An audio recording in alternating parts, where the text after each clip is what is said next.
Top 10 active UFC fighters with only one loss. All right, let's hear it.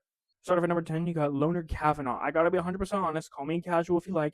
I haven't actually watched him fight yet. I just haven't had the chance to see him, to be honest. But I have heard good things. I know he's coming off a knockout loss against Charles Johnson. So it should be interesting to see where he goes from here, see how he progresses coming off a loss. Next up, we got Walter Walker. I'm not gonna lie to you. This guy is straight up hilarious. Like the way he called out Hamdi for beating the chocolate Peppa Pig. That was probably the funniest thing I've heard this year. I'm not gonna lie. I'm actually surprised he didn't get canceled because of that. Remember, we got Peyton Talbot. Yeah, I know he improved his takedown defense going into the DeLima fight.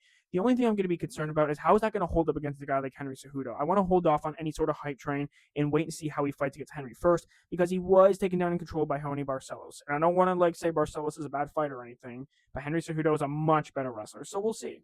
Number 7, Bo Nickel. No, get Bo Nickel out of here. Like, you should have put him at number 10 or not even on this list at all. Like, I get it. He lost to RDR, and then RDR went on a decent run after that where he beat Robert Whitaker and just recently lost his fight. So I get it. He went on a pretty good run. But Bo Nickel needs to show that he's on this level. And I think his fight against, I believe he's fighting Rodolfo Vieira next, should be quite interesting to see what level is he actually at and has he progressed. Number 6, we got Tatsuro Taira. I do think that this guy is the dark horse of the flyweight division, and he's probably the guy who's most likely to beat Alexander Pantoja, at least in my opinion right now, because he is an extremely good grappler, very fast hands, and he's only getting better. Pantoja is starting to get older. He's probably going to start to decline soon. So it should be interesting to see if Taira can eventually make his way to a title shot, if he can win his fight, and become the true number 1 contender and see if he can actually beat Pantoja. Number 5, we got Carlos Ulberg. I do think that Ulberg's got a lot of potential. I do think that Alex Pereira is going to be a very tough fight for him, just due to the style. Pereira is a knockout artist, very high-level kickboxer, and I'm kind of interested to see if Ulberg's going to go in that fight and try to wrestle, or if he's just going to try to use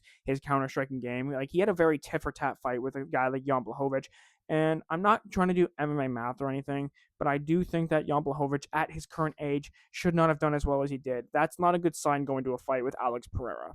And number 4, you got Ian Machado Gary. I actually am a fan of Ian Machado Gary. I think he is very fun to watch. I do think he's very technical, very well-rounded fighter, really trying to work on his overall wrestling game to accompany his striking game. And I'd like to see more fighters do that, to be honest. And I know some people are going to say he's boring, he's a runner, he's a track star, but I am going to be honest. I do like watching him fight just because of how technical he is. I love watching very high-level stuff.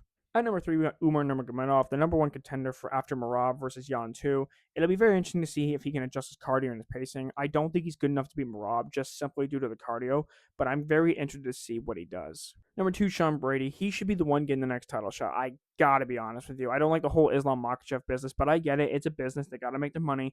If he beats Michael Morales, he's gotta be the next guy in line, though. And lastly, Islam Makhachev himself, the guy who a lot of people regard as the number 1 pound-for-pound fighter. I have him at number 2, but still very high level. The best fighter in the UFC with only 1 loss.